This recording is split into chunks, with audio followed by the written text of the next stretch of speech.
Mari kita berdoa, Bapak Ibu yang dikasihi oleh Tuhan. Ah, Tuhan Allah yang Maha Besar, terima kasih untuk anugerah Tuhan yang terus Tuhan limpahkan dalam hidup kami. Kalau kami ada sekarang ini dan bisa melayani, semua adalah kasih karunia Tuhan demi kasih karunia Tuhan. Terima kasih kami boleh memasuki bulan Agustus, bulan kemerdekaan kami yang ke-80 tahun untuk bangsa ini. Kami sangat diberkati oleh Tuhan dengan kemerdekaan ini. Terima kasih. Biarlah kami boleh sebagai orang percaya kepada Kristus, boleh mengisi kemerdekaan ini dengan membawa diri kami kepada kebenaran-kebenaran-Mu yang memerdekakan kami. Berkati penginjil Maria yang akan membawakan materi, sehingga dalam segala kekurangan dan kelemahan yang ada, Tuhan menyemampukan dan mengurapi dengan Roh Kudus.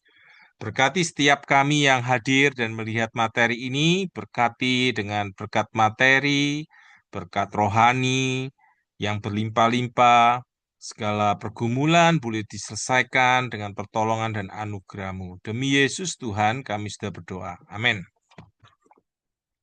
Saya akan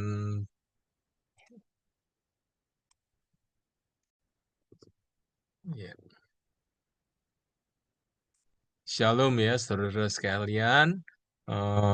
Terima kasih saudara sudah boleh hadir dan ini boleh memberkati kami dan kita pelayanan bersama-sama. Waktu dan kesempatan saya serahkan kepada penginjil Maria.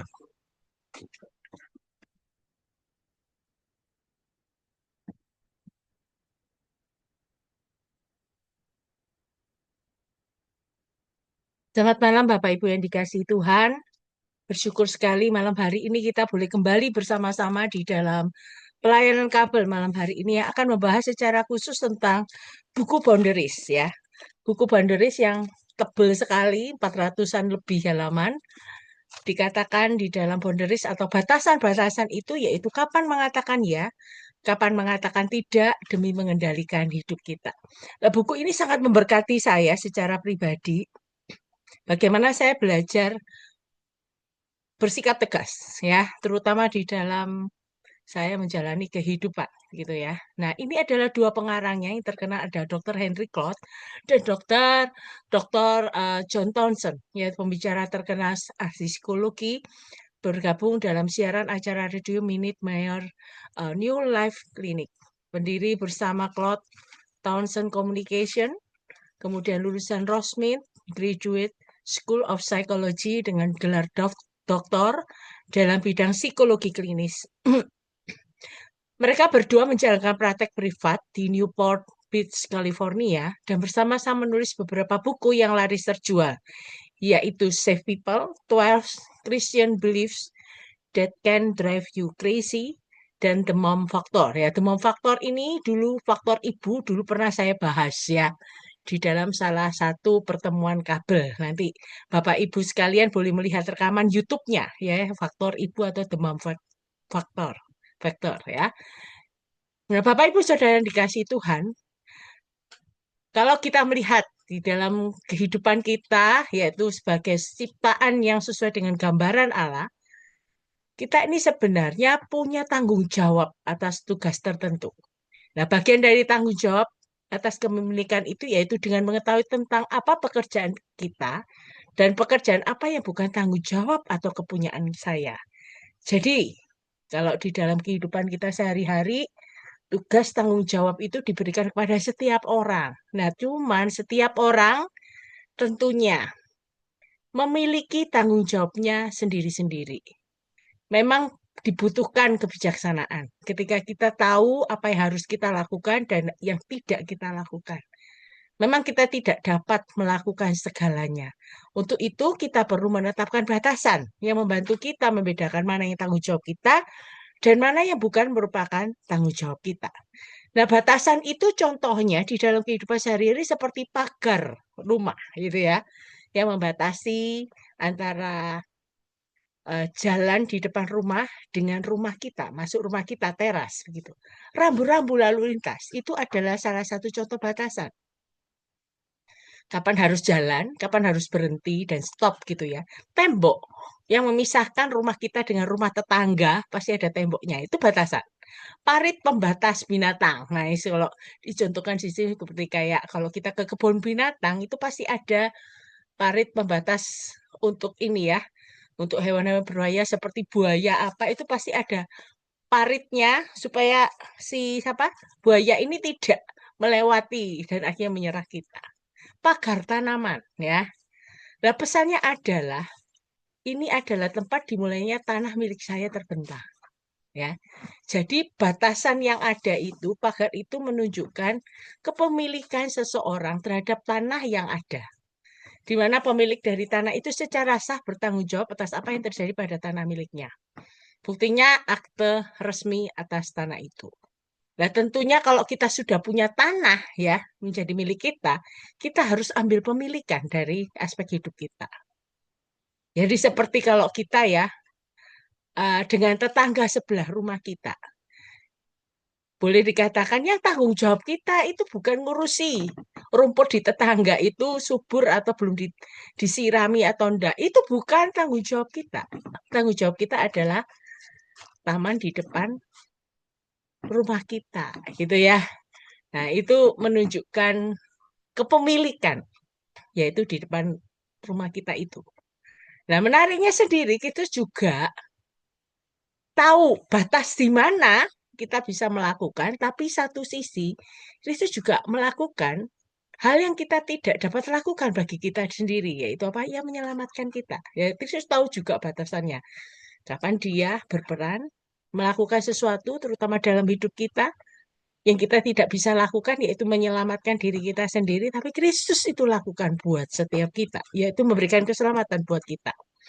Jadi, kita perlu punya batasan yang jelas. Nah, ini penting sekali bagi sebuah gaya hidup yang sehat dan seimbang, dan itu dibutuhkan kerja keras. Nah, batasan itu sendiri mempengaruhi seluruh aspek kehidupan kita. Misalnya batasan fisik, membantu kita menentukan siapa yang boleh kita sentuh, dan di dalam keadaan bagaimana kita boleh menyentuh orang. Nah, ini juga penting sekali ya. Kita tidak akan mungkin dengan seenaknya. Mungkin kalau menyentuh berpegangan tangan bersalaman tidak apa-apa dengan orang lawan jenis. Namun kalau dia sudah punya pasangan, nah itu jadi menjadi problem ketika kita sudah tidak tahu batasan fisiknya, berani sentuh kemana-mana gitu. Nah, itu melanggar gitu ya, melanggar batasan fisik yang ada. Kemudian ada batasan mental, yaitu kebebasan punya pikiran dan pendapat kita sendiri. Batasan emosi membantu kita mengatasi perasaan kita sendiri dan melepaskan dari perasaan orang lain yang membahayakan atau manipulasi kita. Batasan rohani membantu kita untuk membedakan keinginan Tuhan dari keinginan kita sendiri dan memberi kita perasaan kagum yang diperbarui kepada Sang Pencipta kita. Nah, adanya masalah dalam batasan, ini ada 4 kelompok orang yang ada ya yang masalah yang tidak istilahnya tidak bisa meletakkan batasan, tidak bisa menempatkan batasan pada tempatnya, yaitu kelompok orang yang pertama itu kelompok orang yang tidak dapat mengatakan tidak kepada orang lain. Jadi dia tidak bisa bersikap tegas, tidak bisa menolak. Itu dikatakan sebagai orang yang dikatakan si penunduk. Ya, dia itu diatur selalu oleh orang lain dan dia tidak akan menolak. Nah, dia merasa bersalah kalau dia menolak. Dan tentunya si penunduk ini tidak dapat menetapkan batasan mereka sendiri. Itu mengapa? Karena dia membiarkan dirinya dikontrol oleh orang lain. Nah, ini adalah orang yang dikatakan si penunduk. Namanya menunduk ya, selalu menunduk. Selalu iya gitu. Tanpa dia mengerti kapan dia harus berkata tidak, ya tidak menolak ya. Ada kelompok orang yang tidak dapat mendengar perkataan tidak dari orang lain. Jadi orang ini sebaliknya, yaitu orang yang dikatakan si pengatur. Dia agresif, manipulatif, suka melanggar batasan milik orang lain. Kalau tadi dia bersedia diperlakukan apa saja karena dia tidak bisa menetapkan batasan mereka sendiri. Tapi yang sebaliknya, dia tidak bisa diberitahu, tidak bisa diberikan masukan, tidak bisa diberikan feedback, umpan balik, ya, sehingga dia lebih mudah untuk mengontrol orang lain gitu. Nah, ia melanggar batasan milik orang lain sehingga boleh dikatakan dia sifatnya suka ngatur gitu ya, suka mengendalikan orang lain. Nah, ini kelompok yang kedua. Namun ada kelompok yang lain yaitu kelompok orang yang tidak dapat mengatakan ya. Orangnya disebut kurang responsif, yaitu menetapkan batasan yang bertentangan dengan tanggung jawab supaya apa dikasihi gitu ya. Jadi dia tidak dapat mengatakannya. Jadi dia gak respon gitu ya, ndak ada inisiatif dari diri orang tersebut. Namun selanjutnya ada kelompok orang yang tidak dapat mendengar perkataan ya. Dia disebut si penghindar ya. Jadi dia menetapkan batasan yang bertentangan supaya tidak menerima perhatian dari orang lain. Ini ada 4 kelompok ya yang terjadi dan ada. Tentunya ini bukan asal diberitahukan oleh John Thomson ataupun Henry Cloud, tapi ini merupakan satu penelitian yang mereka lihat berdasarkan pengalaman konseling yang mereka dapatkan ketika mereka ada di dalam praktek psikologi mereka, ya, psikologi klinis gitu ya. Ini yang mereka temui dan kemudian akhirnya mereka berdua mengelompokkan orang-orang tersebut. Nah, sebenarnya ada 10 hukum batasan, ya, yaitu hukum menabur dan menuai Galatia 6 ayat 2, yaitu eh, di dalam batasan itu perlu kita belajar bertanggung jawab, menanggung konsekuensi dari perbuatan. Hukum tentang tanggung jawab, perlunya kita bertanggung jawab atas diri kita. Kalau tadi lebih ke konsekuensinya, kalau ini tanggung jawabnya, Filipi 2, 12, 13. Hukum tentang kekuasaan, perlu kita terus menyerahkan diri kita kepada Tuhan. Hukum tentang kehormatan, Matius 7, 12, ya perlunya kita menghormati batasan orang lain dan jangan menghakimi.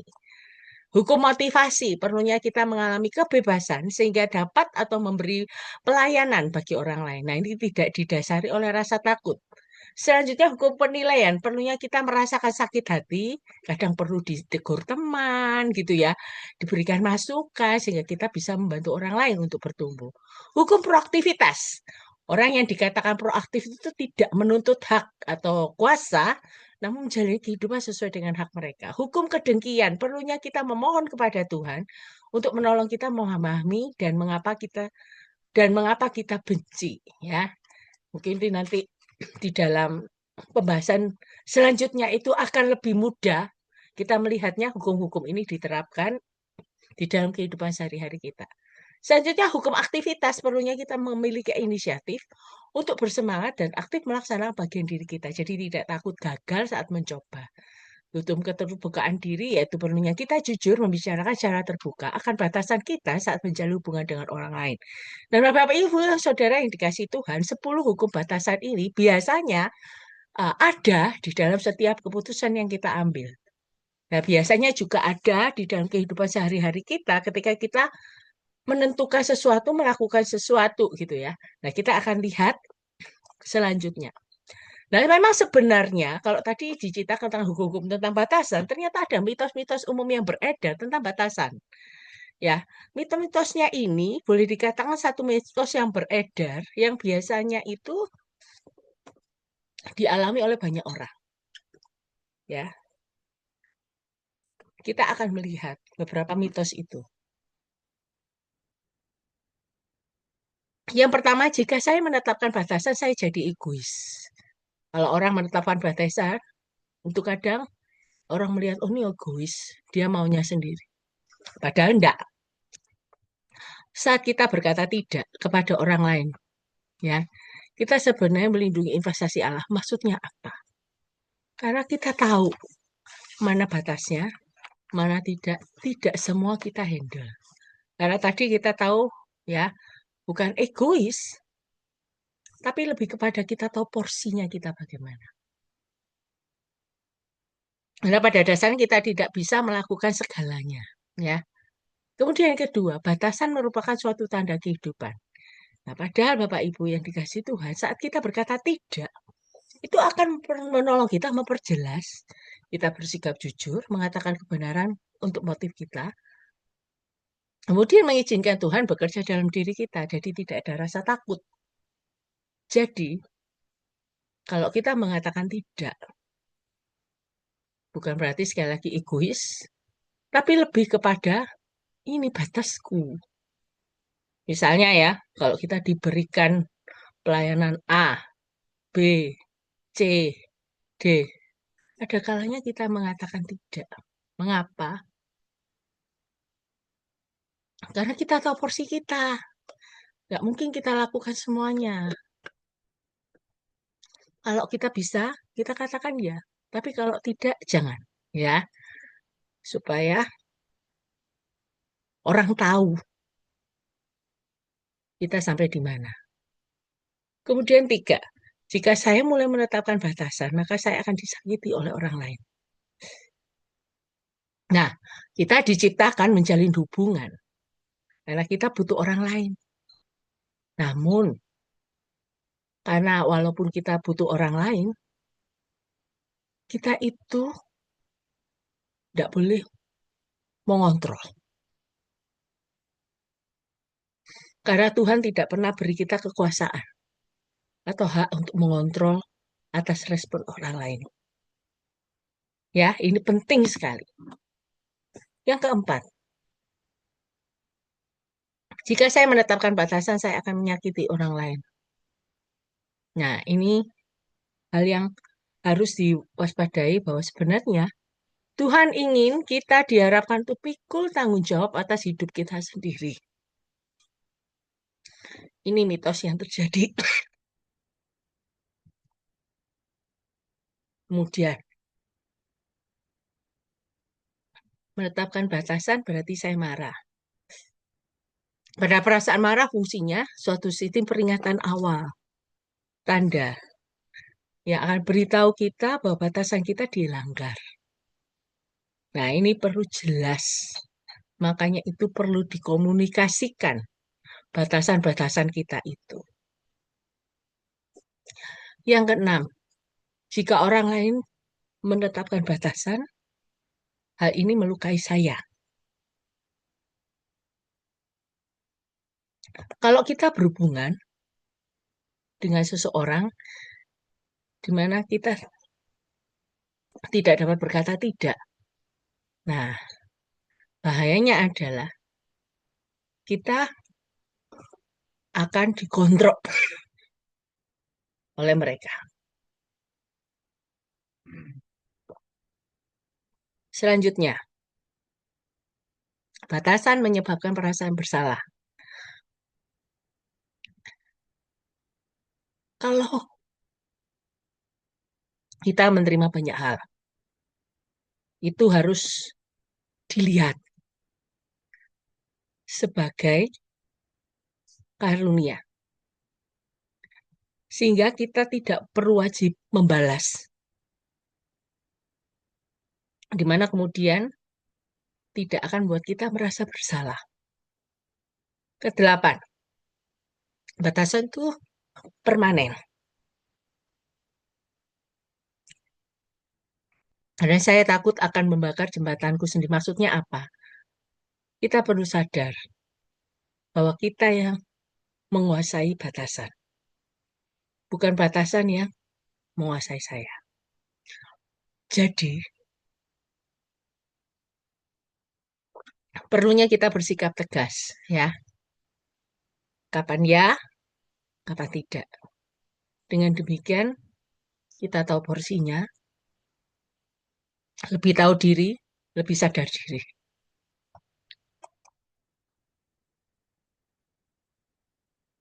Ada konflik batasan, yaitu batasan dan keluarga, teman-teman, pasangan hidup, anak-anak, pekerjaan, diri sendiri, dan Allah. Kita akan bahas satu-satu. Konflik batasan dan keluarga, tanda umum kurangnya batasan dalam keluarga, yaitu dari keluarga asal. Nah, keluarga asal ini punya kekuatan yang mempengaruhi keluarga kita saat ini. Kadang ada kekuatan untuk menguasai, gitu ya. Nah, kadang biasanya juga seseorang yang kurang ada batasan itu, tanda-tandanya juga gagal menetapkan batasan yang jelas dengan keluarga asal. Pasangan dan anak-anak dapat sisa. Maksudnya apa? Kadang pasangan suami atau istri lebih mementingkan kebutuhan keluarga asalnya, keluarga besarnya. Kadang itu boleh tanpa disadari, pasangan atau anak-anak itu dapat sisanya, perhatiannya, dan segalanya. Ketiga, kurangnya batasan itu misalnya ketergantungan finansial dengan orang tua. Apalagi dibesarkan dalam keluarga yang selalu siap bantu. Anaknya kurang apa, orang tua cukupi. Berlanjut, sehingga akhirnya ketika anak menikah, dia tidak bisa mandiri. Yang keempat, seringkali menggantungkan diri pada keluarga asal. Ini misalnya kayak kegiatan rutin rumah tangga. Misalnya kalau peralatan rusak pada anak ini udah menikah, bingung, larinya ke orang tua. Gimana ini caranya? Sehingga akhirnya nggak bisa mandiri, gitu ya. Selanjutnya, pola konflik yang tidak terselesaikan dari keluarga asal, itu dibawa ketika anak ini menikah, gitu ya. Pola konfliknya terus berlanjut, berlanjut, berlanjut, berlanjut dibawa dari keluarga asal. Kemudian adanya sikap menggerutu dan marah dalam hal memberi dukungan kepada orang tua. Karena ini perlu ada batasan, ada pembicaraan. Kemudian ketergantungan dengan saudara kandung, di mana pasangan sepertinya perlu bertanggung jawab. Jadi kalau ada keluarga asal, ipar lah, keponakan lah, gitu ya,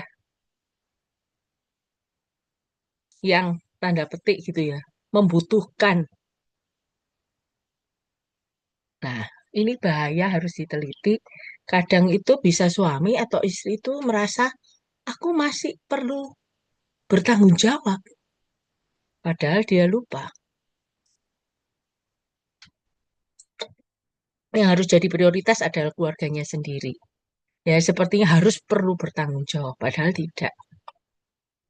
Nah, ini yang terjadi. Nah, pemecahan masalahnya, yang pertama, kenali gejalanya, kenali areanya. Dari yang tadi itu cari hubungan masalah dengan keluarga asal. Kenali konfliknya. Lihat diri sendiri, apa yang jadi masalah, temukan kerusakannya. Kenali kebutuhan yang mendorong timbulnya konflik. Nah, konflik ini hati-hati. Bukan dihindari, tapi dihadapi dan dipenuhi. Apa yang kurang? Butuhan apa? Kadang dari keluarga asal, suami atau istri tidak dipenuhi kebutuhan tertentu. Itu dibawa ketika menikah dan dia meminta pasangan untuk memenuhinya. Tanpa disadari itu menimbulkan konflik. Nah, itu yang perlu dihadapi, dipenuhi. Selanjutnya terima kebaikan. Ada kalanya kita belajar menanggapi dan menerima kasih dari orang lain. 5. Melatih keterampilan menetapkan batasan. Berkata tidak mulai saat itu. Nah, latihannya dengan apa? Kelompok pendukung. Jadi, adanya support system ya yang memberikan penguatan, kekuatan gitu ya. Jadi Walaupun orang itu berkata tidak, dia tetap dikasihi dan dihargai batasannya. Katakan tidak pada hal yang tidak baik. Nah, ini penting sekali, terutama bagi orang-orang yang gampang seperti tadi si penunduk itu, ya. Jadi hindari situasi menyakitkan dari orang yang mengontrol. Nah, kadang itu hindari orang-orang demikian. Namun kalau sudah siap membangun kembali dengan orang itu, ya ajak teman atau pendukung bersama kita. Selanjutnya mengampuni orang agresif. Ada perlunya kita memaafkan. Artinya, melepaskan diri dari pengait atau batalkan utangnya kepada kita. Nah, kalau kita tidak mau memaafkan, ingat, kita akan tetap terikat dengannya selamanya. Jadi kadang ketika kita tidak memaafkan, itu jadi beban, ya, terikat. Hidup tidak bisa leluasa, tidak bisa bebas. Nah, ketemu dengan orang yang merugikan, kita lebih gampang ingat lagi gitu ya, gak nyaman gitu. Nah, ada kalanya kita belajar untuk memaafkan. Tanggapi, jangan bereaksi. Ketika kita ingin bereaksi, coba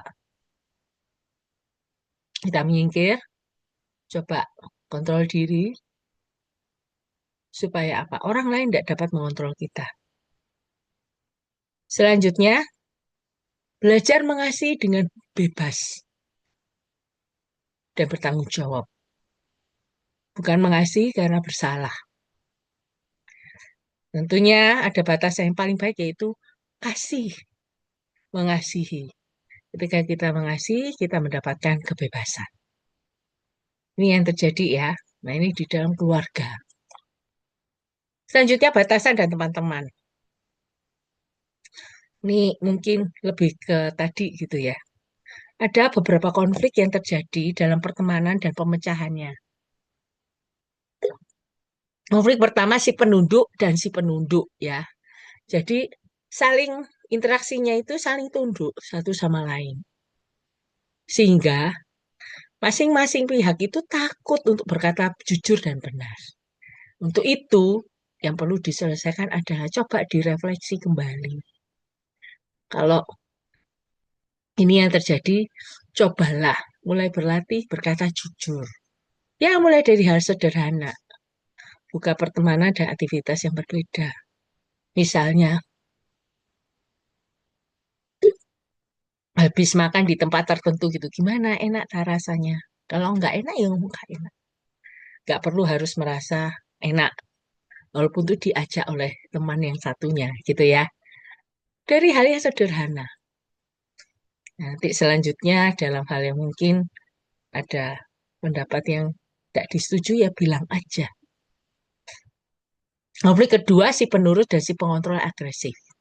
Nah, si penurut dia merasa posisi lebih rendah, dia korban.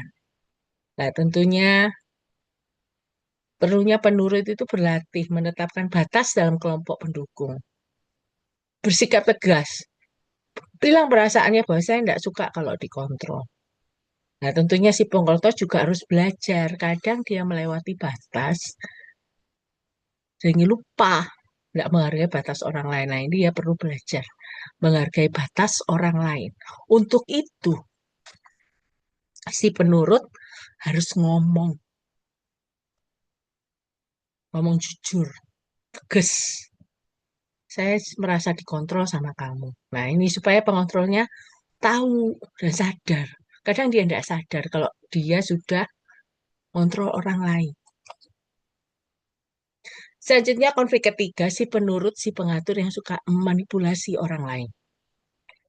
Nah, si penurut ini sebenarnya dia jadi penurut karena takut kalau menyakiti orang lain. Namun, si pengatur ingin memanfaatkan dengan memanipulasi. Jadinya, yang perlu dilakukan penurut harus berlatih berkata tidak.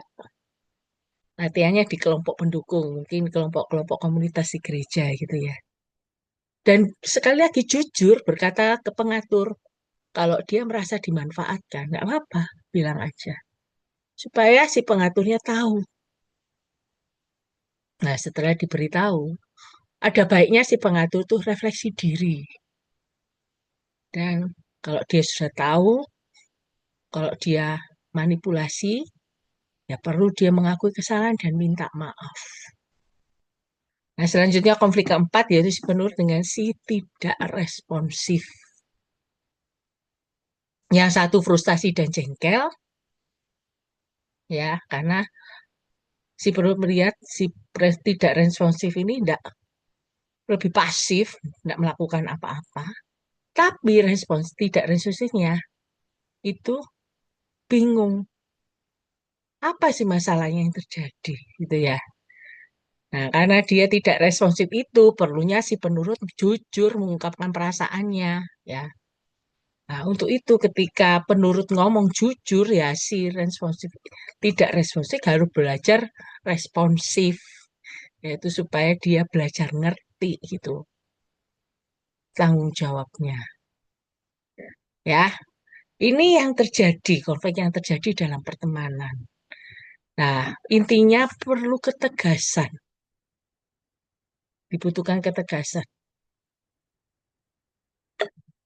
Kalau perlu konflik yang terjadi ini bisa, maksudnya hubungan yang terjadi bisa putus hubungan jika yang pihak yang satunya tidak mau berubah.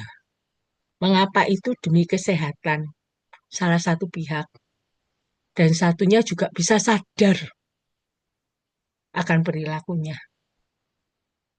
Selanjutnya batasan dengan pasangan hidup.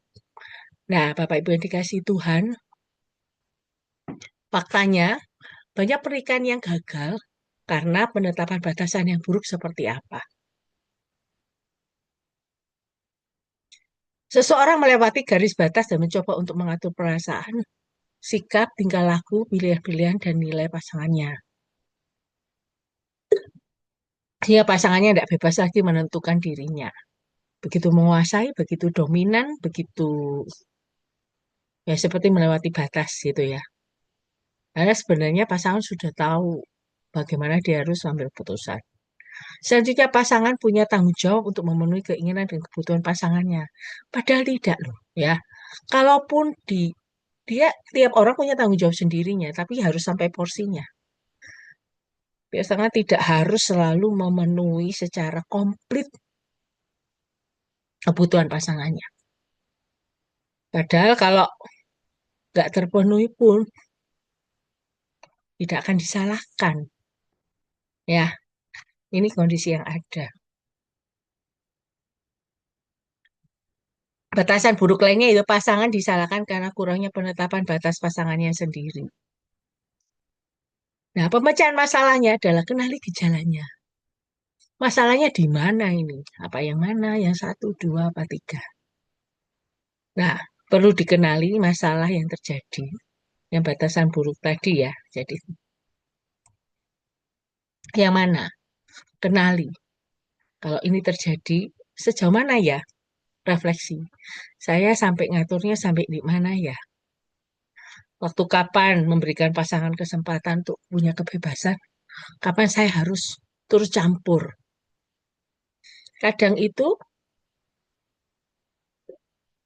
para istri juga mengalami kesulitan ketika memberitahu suami ketika misalnya dia ingin eh, apa ya menjalin bisnis dengan rekan tertentu, tapi istri tahu orang ini tidak benar.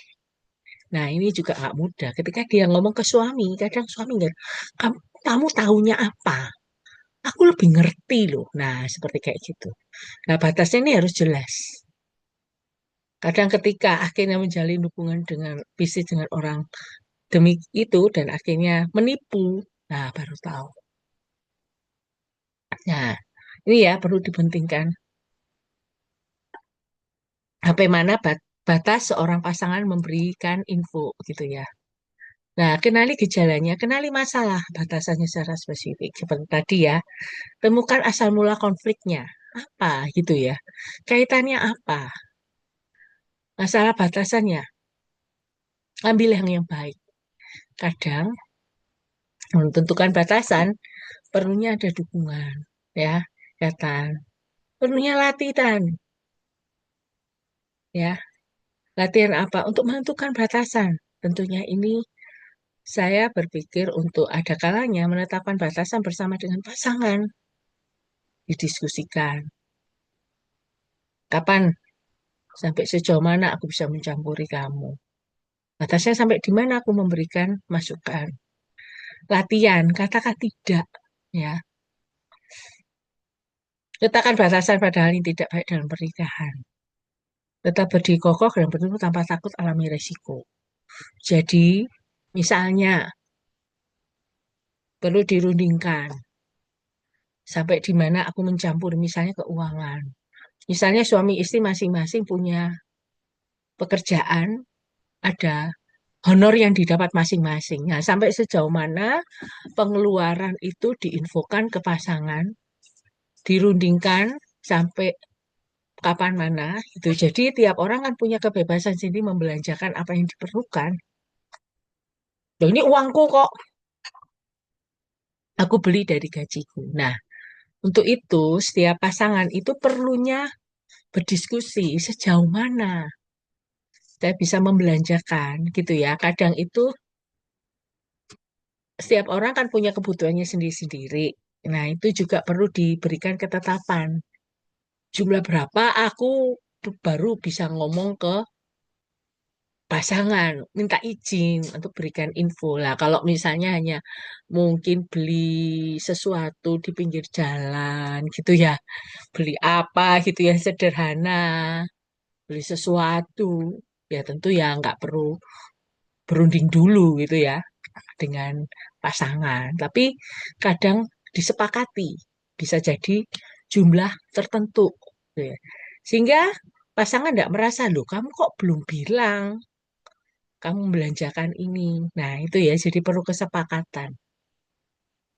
Nah, kalaupun pasangan sampai tanda petik melanggar, ya belajar mengampuni. Ya, hal ini akan bawa pada tingkah laku yang proaktif. Nah, ketika kita tahu apa yang perlu dilakukan, kita akan siap dengan batasan yang sudah ditetapkan.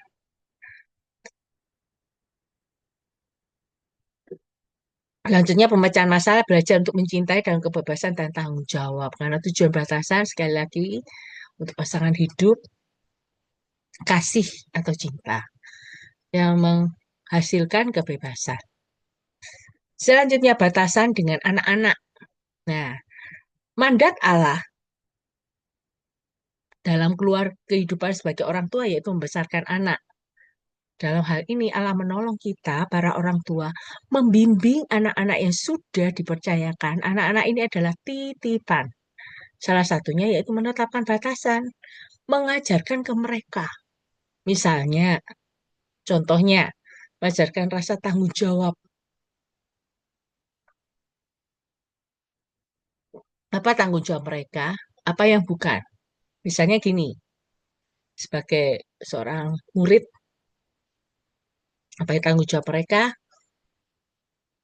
Mereka harus misalnya mengerjakan tugas. Nah, bukan tanggung jawab mereka kalau ngurusin pekerjaan temennya, nah gitu, tugas temennya. Nah itu tanggung jawab. Kamu sebagai murid ya kerjakan tugasmu supaya menjadi sesuai dengan peranmu. Rasa otonomi, persiapan diri untuk memikul tugas saat mereka dewasa. Nah ini dipersiapkan otonomi ini mandiri ya, belajar melakukan sendiri. Kadang ada kalanya kita mengajarkan dibimbing dulu, diberi kepercayaan. Arti disiplin mengajarkan. Nah, disiplin itu positifnya pencegahan dan pengajaran. Namun negatifnya adalah disiplinan itu adalah konsekuensi hukuman itu koreksi kalau dilanggar ya. Jadi ada kalanya Kalau pendisiplinan itu diperlukan ketika anak ada kesepakatan. Oke ya, kalau kamu langgar, kira-kira kamu mau dihukum apa gitu sebagai konsekuensi. Diunding kan gitu, diputuskan bersama anak. Dengan itu anak belajar, oh iya, saya perlu disiplin. Ada kalanya juga kita perlu mengajarkan pengalaman kegagalan. Tidak selalu berhasil. Gimana itu caranya? Selanjutnya, mampu memilih dan mengambil inisiatif sendiri. Nah, ada kalanya orang tua memberikan kebebasan buat anak memilih. Misalnya ya, anak ingin kuliah di mana. Kita coba memberikan pertimbangan-pertimbangan. Nanti biar yang mengambil keputusan adalah anak sendiri. Mengajak berdoa, sehingga tidak salah langkah. Nah, ini penundaan kepuasan diri. Ini perlu kita ajarkan juga. Misalnya begini, dia ingin sesuatu barang, gitu ya. Walaupun mungkin kita punya uang untuk langsung belikan, tapi ada kalanya kita memberikan pengajaran yaitu ditunda dulu, gitu ya. Coba tunda dulu. Bisa enggak kamu? Misalnya kalau mau beres ya kita langsung belikan. Mungkin kita bisa memberikan tantangan.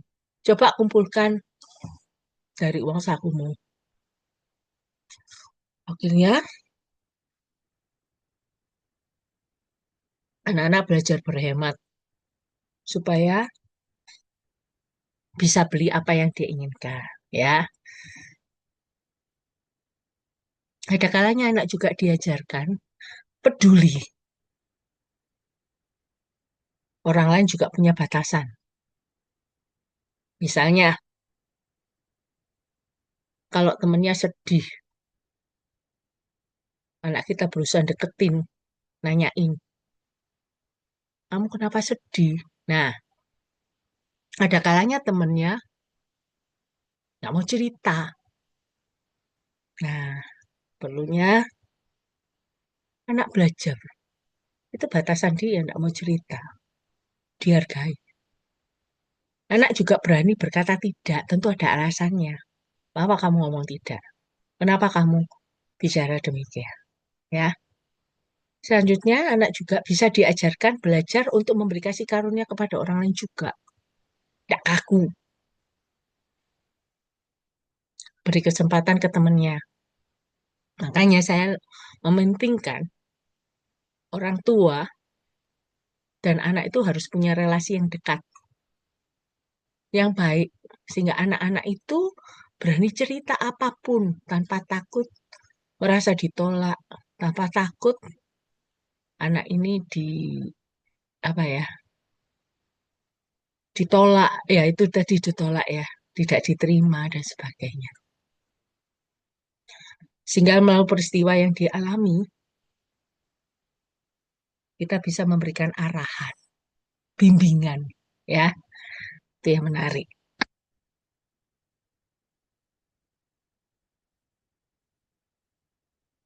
Nah, kita perlu tahu ada tugas-tugas dasar sesuai dengan tingkatan masa kanak-kanak mereka. Misalnya, dari lahir sampai 5 bulan. Anak itu perlu membangun keterikatan dengan orang tua atau pengasuh. Tugas yang dicapai adalah rasa memiliki, aman, disambut hangat. Oleh karena itu, untuk mendapatkan itu, maka ibu perlu membantu supaya anak tidak merasa sendiri, anak tidak merasa ditinggal, tidak merasa takut. Untuk usia 5 sampai 10 bulan,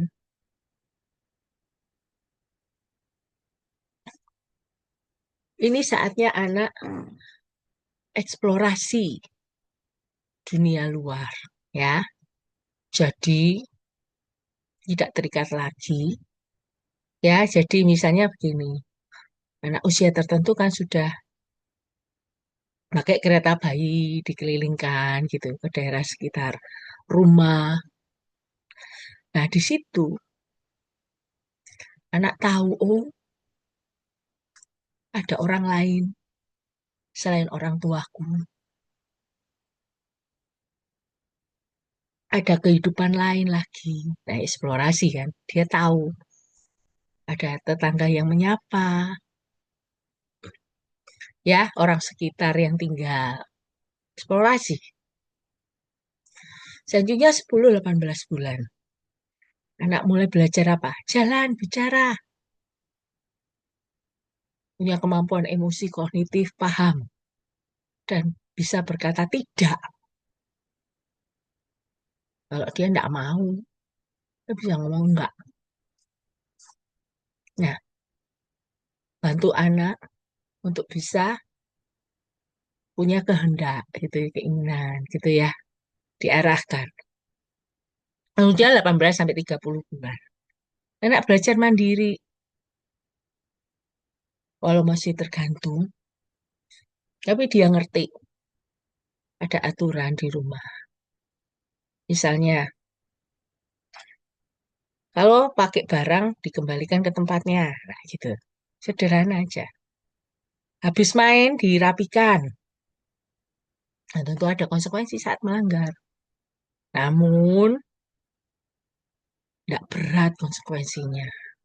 Ada disiplin. Tetap anak diberikan konsekuensi supaya tahu kalau dia salah. Nah, namun setelah diberikan konsekuensi, orang tua bisa memeluk anak. Sehingga anak tidak merasa kehilangan kasih sayang. Dia tahu bahwa maksudnya orang tua baik. 3 sampai 5 tahun, anak menyiapkan diri peranannya sebagai orang dewasa nantinya. Nah, tentunya dia akan belajar dari orang tuanya jenis kelaminnya sama.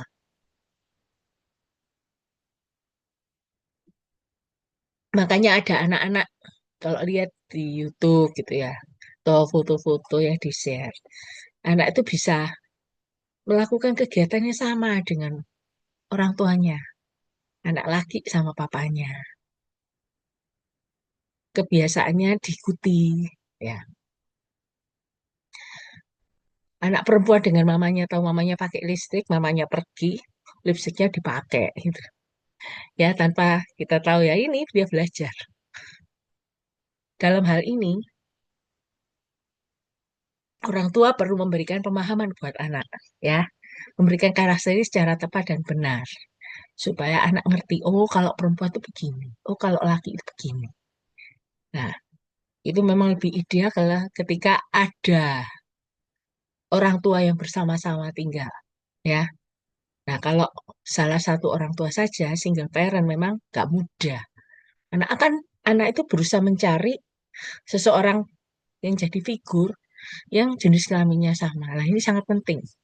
Makanya dikatakan 0 sampai 5 tahun itu golden age.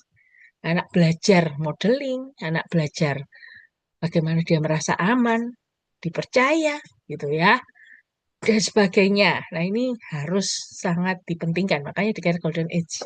Mempengaruhi kehidupan selanjutnya, langkah kehidupan selanjutnya.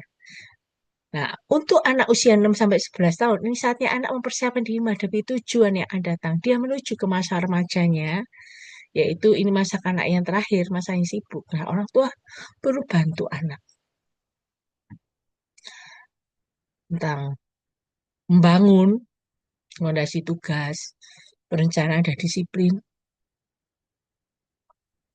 Kalau ada tugas sekolah dibimbing, anak kerjakan sampai selesai. Kalau diberikan deadline dari guru, bagaimana dia bisa ngatur waktu. Nah, tentu perlu belajar.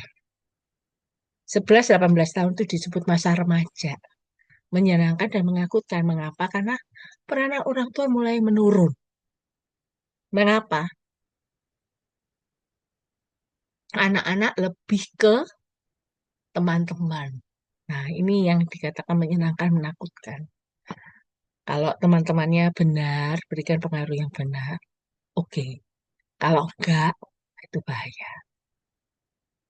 Tentunya paling paling aman ketika dari kecil anak-anak ini dibawa ke gereja sekolah minggu. Setidaknya itu membentengi anak-anak supaya lebih peka. Apa sih maksud Tuhan dalam hidup mereka gitu ya? Apa sih tujuan hidup dia? Seenggaknya memberikan arahan apa yang harus mereka lakukan, apa yang tidak. Ini ya, ada larangan batas konsekuensi. Masa remaja ini sangat berpengaruh ya. Cuma masalahnya kalau itu sekali lagi kita harus tahu, orang tua itu harus tahu siapa yang menjadi teman mereka, harus kenal teman mereka siapa, orang tuanya siapa. Bukan bermaksud begini ya. Kamu tadi dari mana? Modelnya kalau anak pergi ya, seperti diinterogasi. Enggak. Biarkan anak bercerita. Makanya kebiasaan untuk anak diberikan apa ya, kesempatan waktu untuk cerita. Nah, itu dibina dari usia kecil sehingga dia terbiasa menceritakan sesuatu. Termasuk dia bisa cerita, iya kemarin aku pergi dengan A. Ternyata A ini ngalamin masalah gini loh. Nah, tentunya orang-orang tua sudah diberikan apa kepercayaan jangan diceritakan kemana-mana gitu ya. Ya sudah, cerita sampai di situ. Selanjutnya batasan dengan pekerjaan. Nah, bekerja ini ada sebelum kejatuhan manusia dan rusa. Tahu enggak? Bekerja itu bukan hanya sekedar kita dapat uang. Enggak. Tapi sebenarnya bekerja itu kegiatan rohani. Ya, kegiatan rohani di mana di dalam pekerjaan itu kita bekerja sama dengan Allah. Minta pertolongan Tuhan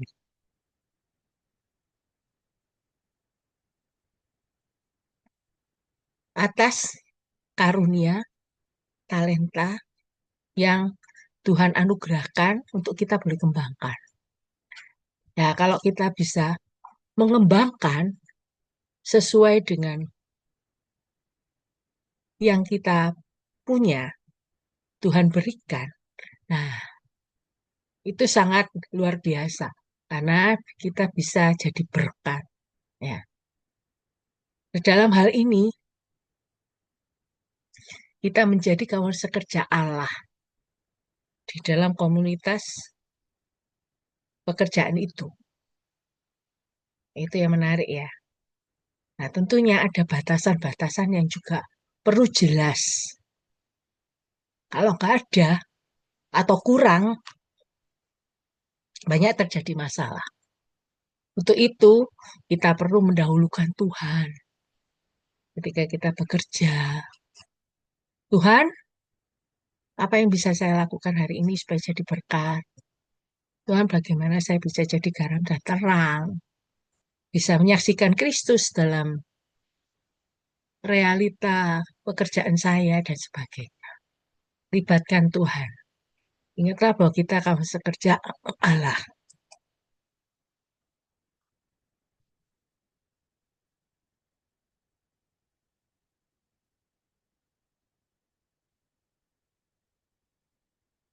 Ada masalah umum di tempat kerja dan pemecahannya. Yang pertama yaitu terbeban oleh tanggung jawab orang lain. Nah, perlu kita tetapkan batasannya. Nah, kita nggak perlu selalu membantu orang lain kalau kita nggak bisa. Selain itu, kita belajar melihat apakah bantuan yang diberikan membuat seseorang jadi lebih baik atau sebaliknya. Jangan sampai kita berikan bantuan yang membuat orang itu nggak bertanggung jawab karena dilimpahkan kepada kita karena dianggap kita oke-oke, gitu ya. Ini masalah yang terjadi.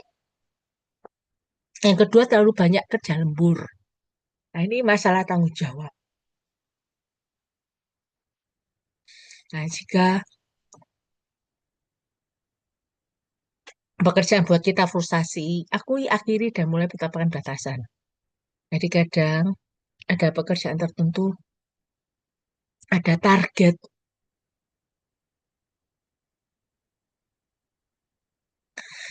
yang harus dicapai, ternyata itu tinggi.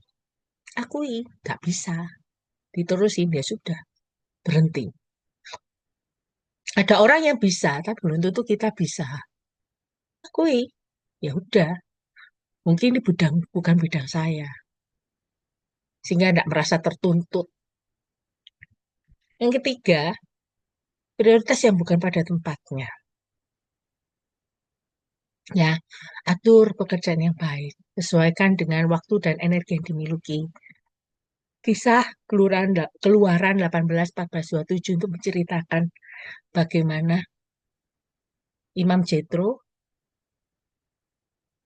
memberikan usul kepada Musa untuk dia tidak perlu handle semuanya, tapi perlunya ada orang-orang yang diberikan kepercayaan untuk handle. Sehingga Musa tidak kecapean. Nah, dia pekerjaan perlu kenali kapan kita katakan tidak. Kalau itu tidak penting ya sudah. Kenali batas kita dan laksanakan batas itu. Keempat, masalah yang umum. Teman sekerja yang menyulitkan. Nah, ini bahaya sekali kalau ada teman kerja yang tidak bisa kerja sama. Ya, perlunya menolak kalau orang itu mengontrol kita. Harus kita tegas. Kelima, sikap yang kritis. Katakan bagaimana perasaan kita tentang sikapnya yang dapat pengaruhi kita. Tetap menjauh. Kalau misalnya orang itu merugikan, ya, punya rekan kerja yang merugikan, menjauh, menghindari dulu. Kapan waktu yang tepat kita bisa ngomong, kita ngomong. Kita tidak ambil hati pendapat mereka. Kadang ada orang yang asal ngomong tanpa mikir. Kadang kita terpengaruh. Untuk saat itu kita belajar. Kapan waktunya kita dengarkan, kapan enggak. Nah, itu butuh bijaksana. Sejauh konflik karena wewenang, ya. Kita bertanggung jawab atas perasaan kita sebagai bagian dari tanggung jawab. Perlu meninggalkan masalah yang lalu, selesaikan. Masalah itu perlu diselesaikan. Kalau ada kaitan dengan yang lalu, sehingga tidak mempengaruhi di masa yang akan datang untuk masa sekarang. Ya, konflik karena menang. Ada kalanya bawahan-bawahan itu sakit hati dengan atasan. Ada kalanya dia bisa tahu kapan dia bersikap benar, bertanggung jawab. Lalu ketujuh, masalah yang umum terjadi di tempat kerja, mengharapkan pekerjaannya terlalu banyak. Faktanya, tempat kerja tidak harus menyediakan semua dukungan emosi yang kita butuhkan. Nah, kita perlu cari dukungan emosi di luar pekerjaan, yaitu pendukung penyembuhan yang dapat membuat kita bertumbuh. Nah, ini yang dipentingkan. Ketika tempat kerja tidak berikan dukungan, semangat, perlunya kita punya kelompok pendukung yang kita bisa cerita. Kita ngomong, apa yang aku rasakan di pekerjaanku, aku mengalami gini. Teman, kenapa kok rekan kerja saya begini, besok ngatur apa. Nah, kita perlu ada dukungan emosi di luar pekerjaan, yaitu kelompok pendukung, support system, gitu ya. Kelompok yang bisa saling mendukung, mendoakan, tolong bantu aku ya sekarang, untuk aku ya, kondisiku sekarang begini di pekerjaan. Nah, sekarang kondisinya mudah, kita bisa bikin WA group gitu, bisa sharing, bahkan bisa-bisa video call ataupun saling call gitu ya. saling mendoakan, menarik sekali. Itu ya. Kedelapan, ini yang bahaya membawa stres di tempat kerja ke rumah. Nah, ini hati-hati. Karena kenapa bisa terjadi? Karena masalah pekerjaan tidak diselesaikan sampai tuntas. Sehingga akhirnya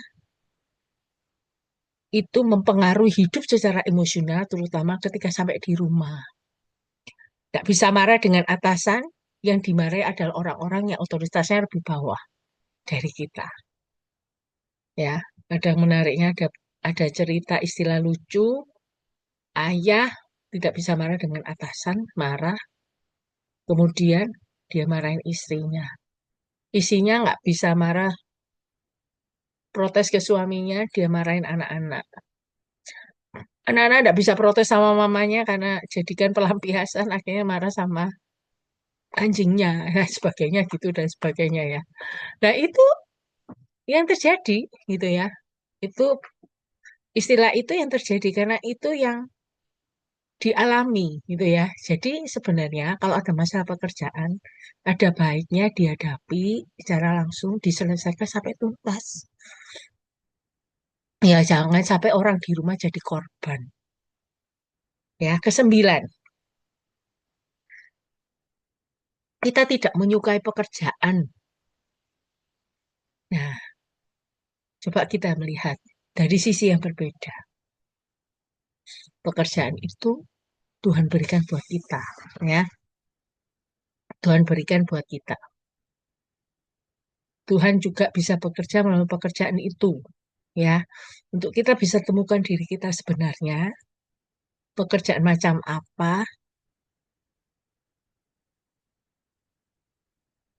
namun perlu ada pengharapan realistis tentang kondisi diri yang sebenarnya dan karunia yang kita punya. Misalnya, sampai batas tertentu, pekerjaan itu tidak cocok, ya sudah. Kita bisa berhenti, karena memang mungkin pekerjaan itu tidak cocok buat kita. Mungkin ada pekerjaan lain yang kita bisa cocok, kita bisa kembangkan karunia kita, gitu ya. Dan kita tidak merasa tertuntut. Itu yang kita perlu pikirkan, gitu ya. Nah, selanjutnya batasan dan diri sendiri. Nah, pada dasarnya, sekali lagi, sejak manusia jatuh dalam dosa, lalu kita itu menarik diri dari suatu hubungan. Jika kita ada dalam kesulitan, mengapa? Karena ada kurang rasa aman, malu, sombong, yang membuat kita cenderung menutup diri dan tidak bersikap terbuka pada orang lain saat berada dalam kesulitan. Nah, itu menjadi masalah. Ya, kita lihat jatuhan dalam dosa. Allah waktu itu mencari manusia Adam dan Hawa, tapi mereka bersembunyi. Di mana manusia ini? Adam, di mana? Aku bersembunyi karena aku sudah berdosa. Nah, sampai saat ini itu mempengaruhi dan terjadi. Menarik diri karena tahu bahwa melakukan kesalahan. Ya, tidak berani terbuka, menutup diri, gitu ya. Untuk itu dibutuhkan kasih karunia yang datangnya dari luar diri kita,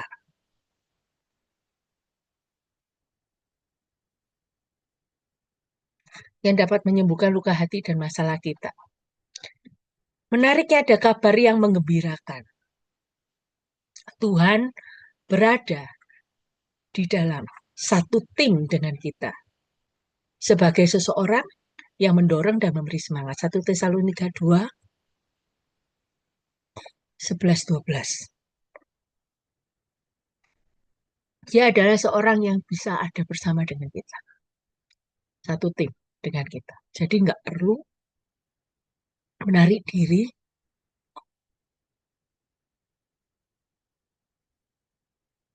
menutup diri. Ya, ada akar konflik batasan diri sendiri. Yang pertama, kurangnya latihan karena diri sendiri tidak pernah belajar terima konsekuensi dari tindakan kita. Kadang konsekuensi itu dipinggirkan.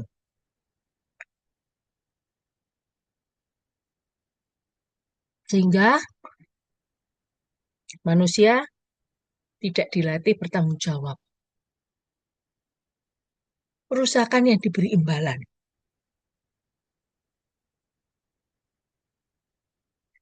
Pelajarannya dari kenyataan.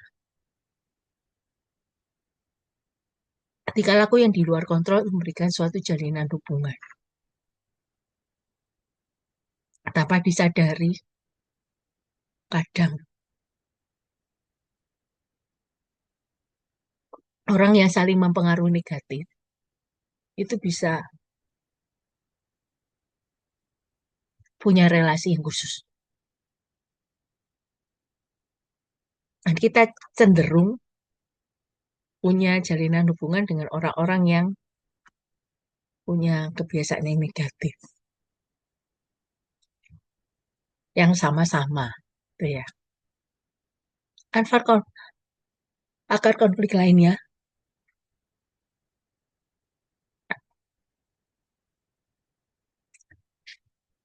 kebutuhan yang diselewengkan yang mengubah keinginan yang baik.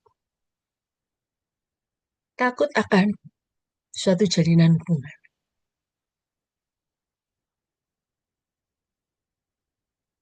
Karena bisa jadi ada ketakutan dijauhi, sehingga dia nggak mau terlibat menjalin hubungan.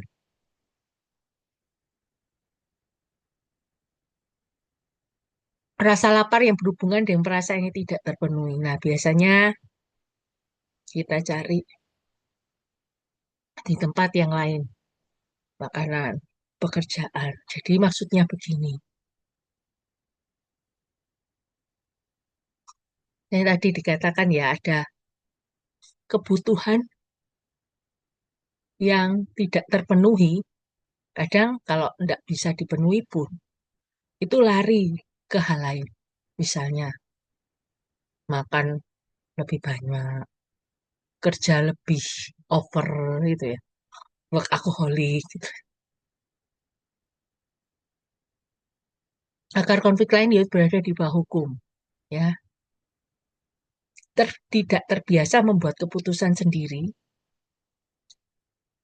Kalau buat keputusan sendiri merasa bersalah, sehingga memaksa untuk memberontak, caranya dengan merusak.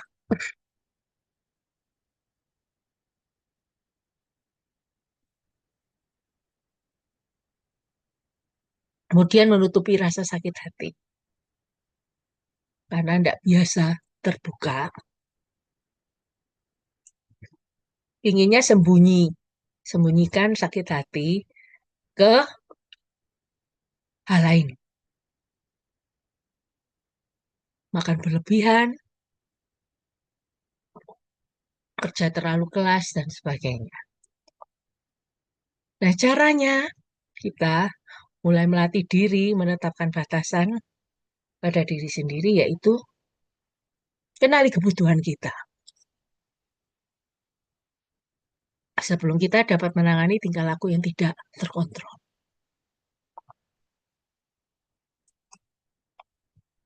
Kita masuk yang mana? Dalam batasan ini, nah kita kenali yang mana. Nah, kadangkala kita perlu dengarkan pandangan-pandangan dari orang-orang yang empati dengan kita. Nah, sekali lagi diperlukan kelompok pendukung yang empati dan mengasihi. Jadi tujuan kelompok pendukung ini untuk mensupport memberikan pandangan. Tentunya kita juga harus dengarkan. Pandangan memberikan feedback yang empati gitu ya. Kadang-kala biarkan diri kita gagal ya. Maaf di sini ada kesalahan ya. Jadi saat menghindari kegagalan, menghindari diri dari kedewasaan. Nah, ini yang penting ya. Jadi kalau kita berani gagal, berarti kita bisa dikatakan siap menjadi orang dewasa, gitu ya. Kemudian sambutlah konsekuensi seperti seorang guru. Maksudnya apa? Kadang tuh rasa sakit hati kita tuh menjadi guru kita. Kita intinya begini, kalau orang mengalami sakit hati itu berarti masuk sekolah pelatihannya Tuhan. Ya, menarik sekali ya. Tuhan mendidik, mengajar. Apa sih kalau kita mengalami peristiwa yang buruk, Tuhan pengen ajarkan apa ya? Itu ya, belajar itu. Kemudian tinggal di sekitar orang yang mengasihi dan mendukung kita. Nah itu. Tetap pelihara hubungan dengan kelompok pendukung. Ada kalanya, maksud tinggal itu bukan tinggal dalam satu rumah, tapi tetaplah berkomunitas dengan orang-orang itu, kelompok pendukung itu, sehingga saling menguatkan, bisa jujur, berkata, bergumulan, bicara. Lanjutnya batasan dengan Allah. Nah, Bapak Ibu, pada dasarnya memang Alkitab itu buku yang bercerita, buku hidup, jalinan hubungan Allah manusia, manusia Allah, manusia dengan sesamanya. Nah, kita punya batasan pribadi, garis pemilikan pribadi di dalam hubungan dengan Allah. Nah, Tuhan menghormati batasan kita, yaitu dengan macam-macam cara. Yang dua, hal yaitu Allah menyerahkan pekerjaan untuk kita kerjakan dan hanya kita lah yang dapat mengerjakannya. Namun, dia tidak akan tinggalkan kita. Kalau kita mengalami kesulitan, ya, dan walaupun satu sisi ya, dia tidak akan meninggalkan kita, namun dia minta tetap kita menjalin relasi dengan dia. Kalau kita butuh dia, kita tinggal ngomong kok. Kita tinggal berseru. Tinggal berdoa, mohon pimpinan Tuhan, pertolongan Tuhan. Nah, pekerjaan itu sudah Tuhan siapkan buat kita. Ya sudah kita kerjakan sambil diiringi dengan doa. Kekuatan, minta kekuatan Tuhan, pertolongan Tuhan. Allah menghormati juga perkataan tidak kita. Maksudnya apa?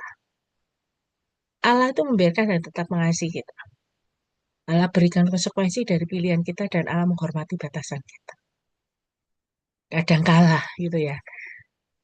Allah ngomong A tapi kita ngomong enggak gitu ya, melawan gitu loh. Ya sudah, itu pilihan bebasmu, kehendak bebasmu. Namun hati-hati, kamu juga harus terima konsekuensi dari kehendak bebasmu itu. Gitu ya. Allah tetap hormati. Namun berikan keleluasaan, kebebasan. Namun sekali lagi, Allah juga berikan konsekuensinya kalau atas pilihan batasan yang kita pilih. Di sisi lain, Allah juga mengharapkan batasan-batasannya dihormati juga. Ketika Allah mengatakan tidak, yaitu haknya kebebasannya. Jadi, kita tidak bisa memaksa Tuhan. Kalau Tuhan mengatakan tidak, kita tidak juga harus menghormati kebebasannya. Ya, kalau kita melihat bahwa Tuhan merasa enggak, ya sudah. Ya, kita harus melihat bahwa Tuhan punya kedaulatan, punya haknya sendiri, gitu ya. Nah, ketika Tuhan melakukan sesuatu bagi kita, dia bebas melakukannya. Nah, salah satunya adalah kebebasannya membiarkannya mengasihi kita. Tuhan menginginkan kita menghormati batasannya. Nah, kita hormati juga harapannya, hubungannya dengan dia, gitu ya. Dan Tuhan tidak menginginkan jalinan hubungan yang pasif dengan kita. Nah, diperlukan suatu jalinan hubungan yang sejati antara manusia dengan Allah itu jalinan hubungan yang dimaksud sesuai dengan ajaran Kristus itu pendamaian kembali. Roma 5:11, Kolose 1:19-20 yang menyatakan pihak-pihak permusuhan itu perlu dikembalikan hubungannya supaya bisa berdamai satu dengan yang lain, manusia dengan manusia lain, Tuhan dengan manusia. Secara tidak langsung batasan menegaskan kedua belah pihak yang saling mengasihi. Tentunya batasan antara Tuhan dan kita itu sangat penting. Di mana batasan itu memungkinkan kita tetap hidup, kita bisa bertanggung jawab atas kebutuhan kita. Dan jika kita mampu melakukan pekerjaan kita, Tuhan mengerjakan pekerjaannya, kita akan menemukan kekuatan di dalam hubungan yang sesungguhnya dengan pencipta kita. Ini maksudnya adalah apa? Jadi dalam pekerjaan yang kita lakukan, Tuhan sudah siapkan, Tuhan sudah berikan itu, ya kita melakukan apa yang menjadi tanggung jawab kita. Dalam Tuhan tahu kok keterbatasan Tuhan, Tuhan tahu kemampuan kita.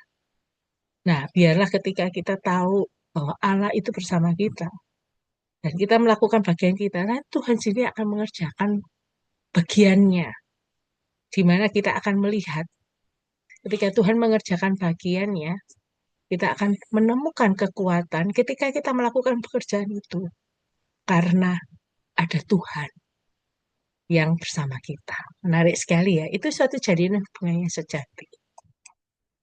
Nah, di dalam bagian akhir dikatakan kita perlu mengembangkan batasan yang sehat. Karena memang kita diciptakan dengan kebebasan. Tujuannya satu, yaitu mengasihi dan dekat dengan Tuhan serta sesama.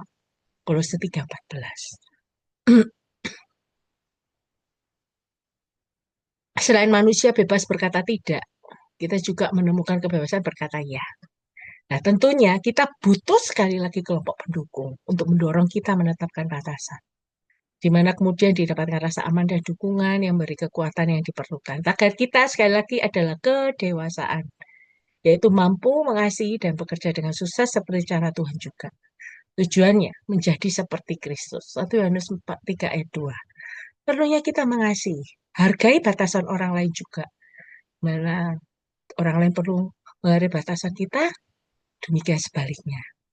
Peduli pada orang lain, dan kita belajar untuk berempati. Galatia 5:14. Nah, dalam membangun memelihara batasan butuh kerja keras, disiplin, dan keinginan yang sungguh-sungguh. Memelihara batasan adalah hal yang paling baik bagi orang lain, membantu mereka. Belajar juga. Kalau kita memelihara batasan dengan orang lain, kita bisa membantu orang lain juga belajar. Kalau misalnya keluarga asal mereka tidak memberikan pengajaran tentang penetapan batasan, nah kita bisa membantu orang lain. Oh ini loh cara menetapkan batasan. Kita hormati orang lain itu juga. Karena Tuhan telah menciptakan kita dengan kebutuhan yang sangat khusus dan keluarga di mana kita bertumbuh besar. Jika kebutuhan kita tidak terpenuhi, kita harus mencari kebutuhan tersebut di dalam tubuh Kristus, bukan cari kebutuhan di dalam hal yang lain, sehingga jalan kita bisa melenceng. Tapi kembali, cari kebutuhan itu di dalam tubuh, di dalam anggota tubuh Kristus, supaya kita cukup kuat pertahankan batasan itu sampai dewasa. Dan hanya Tuhan yang dapat mengisi kekosongan kita dengan kasih-Nya.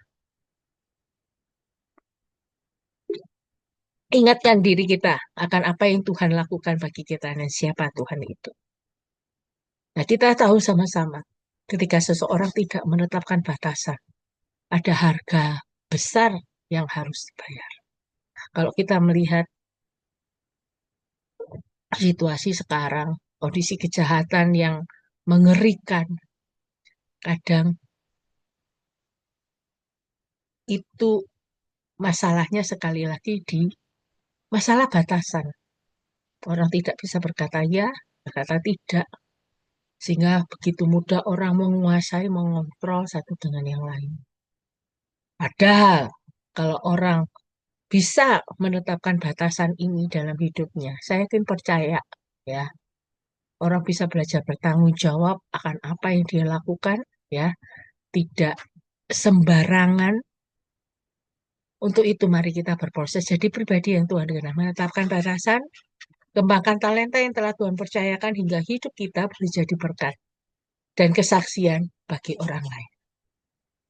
Biar ini jadi berkat buat kita semua di dalam menetapkan batasan dalam hidup kita. Ya, ada 7 bidang tadi yang bisa kita pelajari bersama-sama. Kira-kira ini boleh jadi berkat buat kita. Ya, Tuhan memberkati siap kita. Nah, Bapak Ibu yang dikasih Tuhan, sebentar ya. Saya memberikan waktu kesempatan mungkin dari Bapak Ibu ingin bertanya atau memberikan masukan. Kita belajar satu dengan yang lain ya. Bentar. Saya mencoba untuk share screen, stop screen dulu. Maaf, sebentar.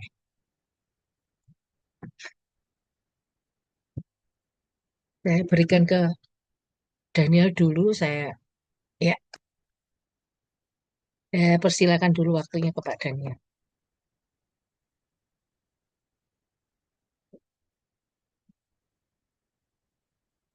Ya, puji Tuhan ya, kalau kita boleh belajar tentang materi ini, Bapak Ibu, saya yakin ini sangat berguna ya, sangat menolong, hanya karena orang tidak mengerti batasan, termasuk saya dulu, termasuk orang yang nggak mengerti batasan. Jadi kalau orang pinjam ke saya, itu saya sulit menolak. Jadi banyak ada barang-barang yang hilang karena orang pinjam sudah saya nggak bisa nolak gitu ya. Yang lebih parah itu kalau saya ingat kisah orang tua saya misalnya ada saya dengar ini ya kebenarannya seperti apa ya kira-kira ini sebuah ilustrasi saja. Jadi ya orang tua saya itu dulu punya emas, kemudian saudara dari kakak dari papa saya itu pinjam emas itu, padahal emas itu untuk bisa beli rumah begitu ya, nilainya bisa untuk beli rumah, dipinjem, tidak bisa menolak dan akhirnya hilang ya. Jadi Bapak Ibu mengerti batasan itu penting ya. Kalau misalnya pacaran ya, orang pacaran, pacarnya itu laki-lakinya minta hubungan seks sebagai bukti cinta, yang wanitanya nggak bisa nolak. Akhirnya terjadi hubungan seks lalu ditinggal oleh pacarnya. Akhirnya menderita adalah orang yang tidak bisa menolak ya. Dan banyak kasus ya orang tua yang anaknya itu suka main judi online,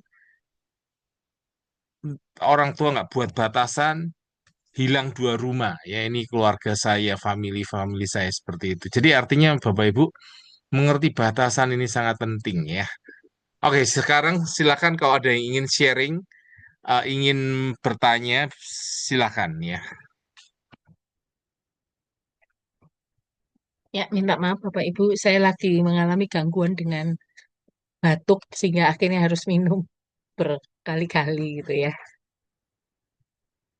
Mungkin silakan kalau ada yang mau memberikan pertanyaan, berikan tanggapan, kita belajar satu dengan yang lain. Iya, silakan.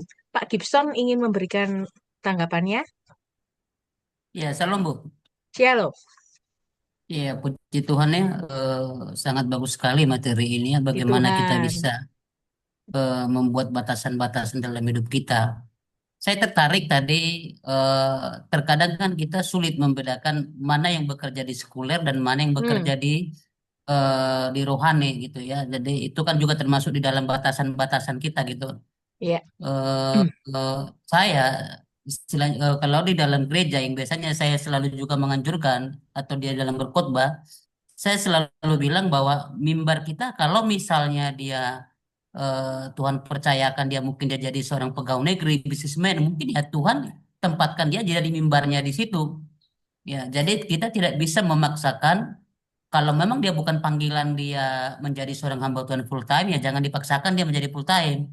Kayak gitu ya. Ya, Jadi saya selalu sarankan kayak gitu. Jadi dimanapun kita berada ya Tuhan percayakan kita di situ. Jadilah jadi berkat di situ.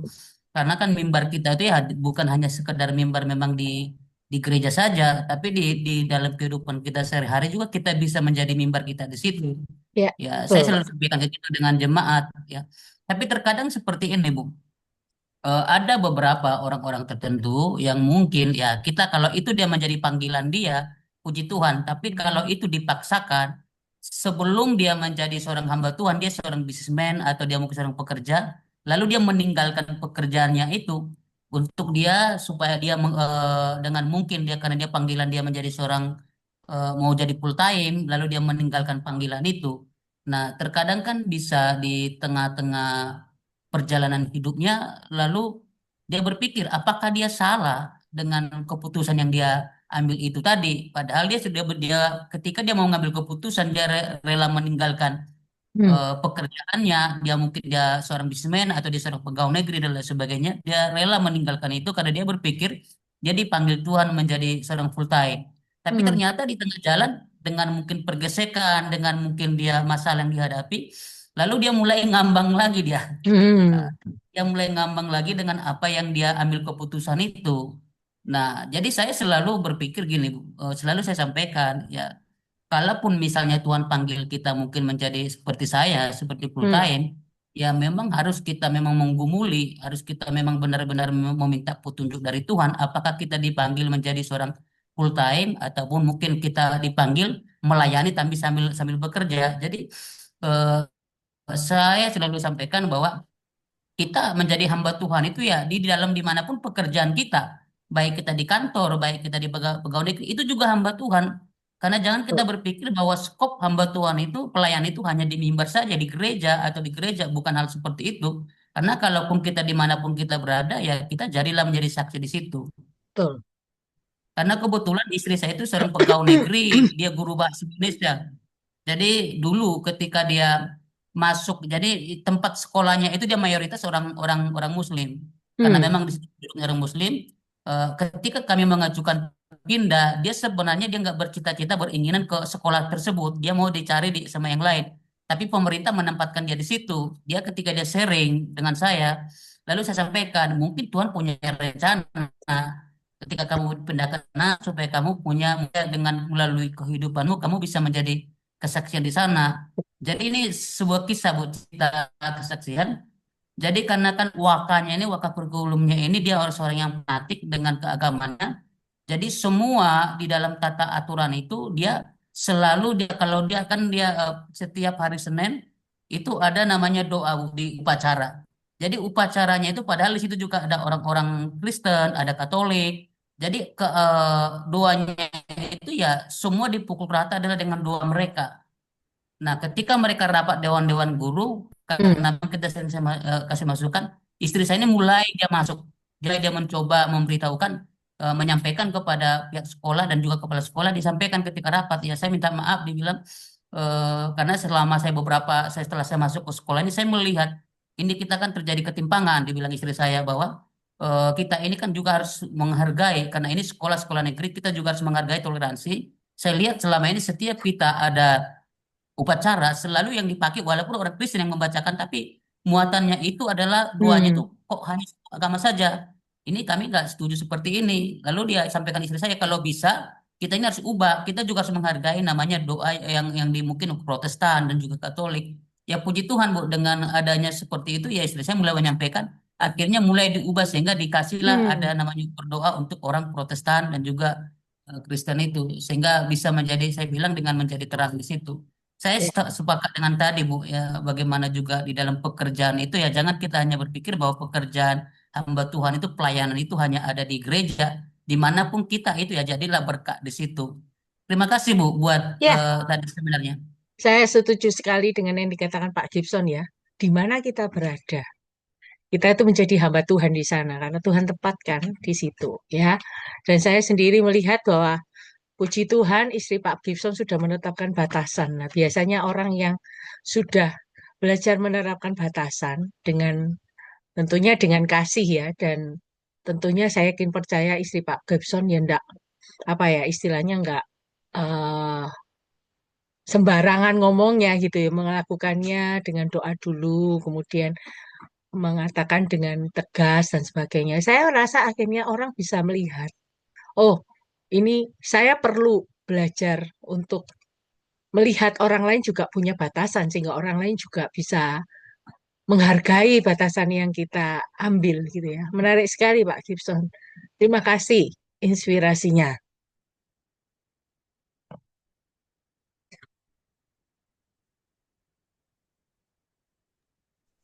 Mungkin ada yang lain? Saya Mungkin tambahan persilakan. dari saya. Ya, mungkin tambahan dari saya, Bapak Ibu ya. Jadi saya itu kan bisa bertemu dengan orang-orang yang mungkin tidak menghargai dan menerima saya apa adanya begitu ya. Yang saya lakukan adalah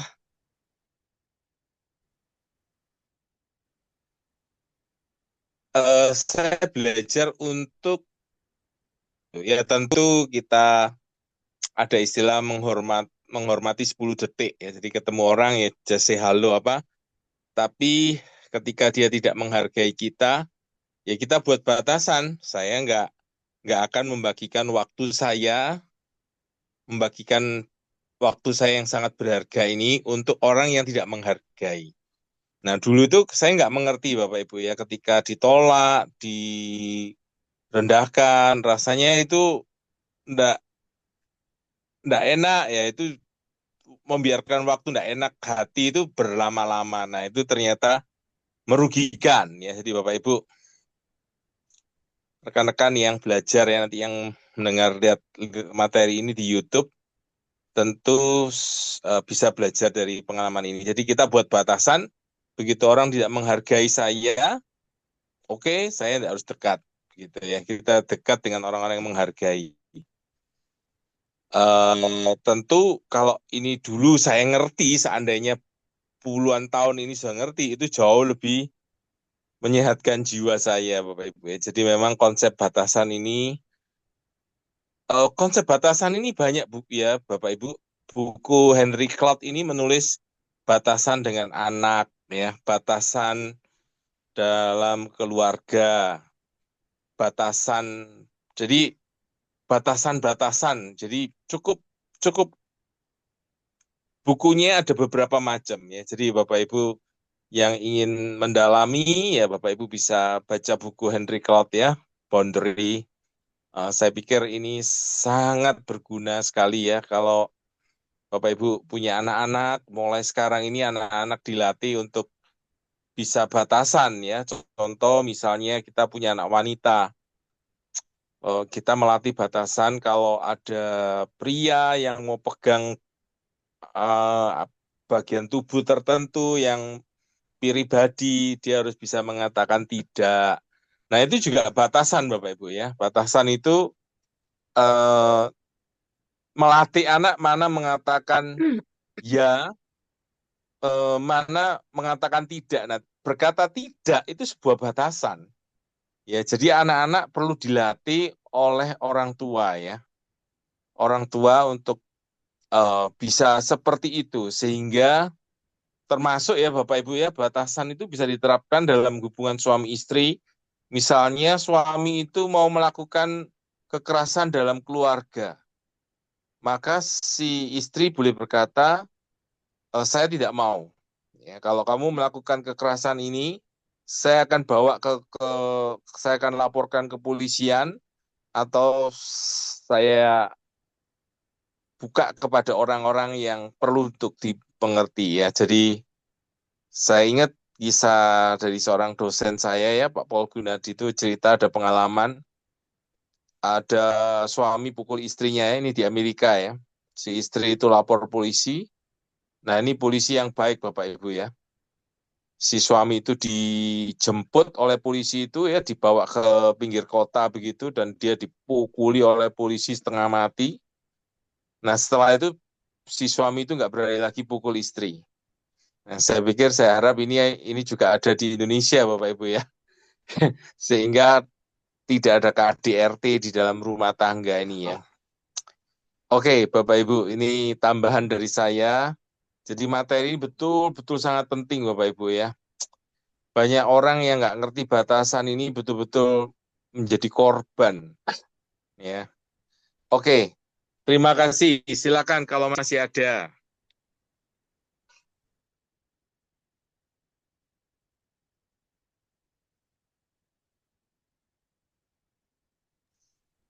Silakan kalau ada Apakah yang masih ada Bapak Ibu yang mau membagikan lagi? Kalau enggak, kita tutup dalam doa ya. Oke, Bapak Ibu terima kasih untuk dukungannya. Bapak Ibu terima bisa mendukung kasih. kami ya dalam doa, dalam dana, dan mungkin juga mau menjadi orang-orang yang memberikan menjadi pengurus atau apa sehingga kita boleh terus berkembang Bapak Ibu ya. Jadi kerinduannya adalah kabel ini adalah orang mengingat kabel, komunitas ini, mereka mengingat ini sebuah sekolah keluarga ya. Jadi kalau Bapak Ibu belum pernah berkuliah, seandainya, nah ini bentuk perkuliahan sebetulnya Bapak Ibu ya. Jadi Bapak Ibu yang ikut dalam jangka waktu panjang, Bapak Ibu nggak nggak usah pernah berkecil hati bahwa Bapak Ibu pun mencicipi perkuliahan ya, meskipun mungkin mungkin Bapak Ibu ada yang belum pernah berkuliah misalnya. Oke, terima kasih untuk dukungan Bapak Ibu selama ini ya, sangat berarti. Tuhan memberkati. Silakan Penginjil Maria untuk tutup di dalam doa. Ya, kita berdoa ya Bapak Ibu ya. Tuhan, hari ini kami bersyukur atas kasih karunia-Mu yang boleh kami terima sampai saat ini. Terima kasih untuk pemahaman batasan ini, membuat kami belajar, bersikap tegas, mampu untuk berkata ya dan tidak dari setiap pilihan-pilihan yang ada. Mampukan kami punya hikmat bagaimana kami harus bersikap yang benar sesuai apa yang Kau hendaki.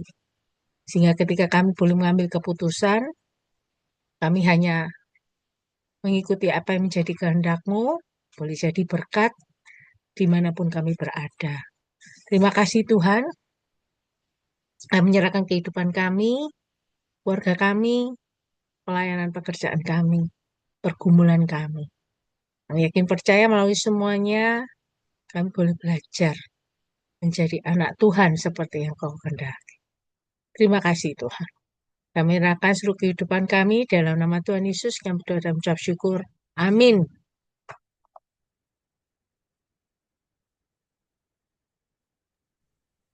Terima Ya. kasih.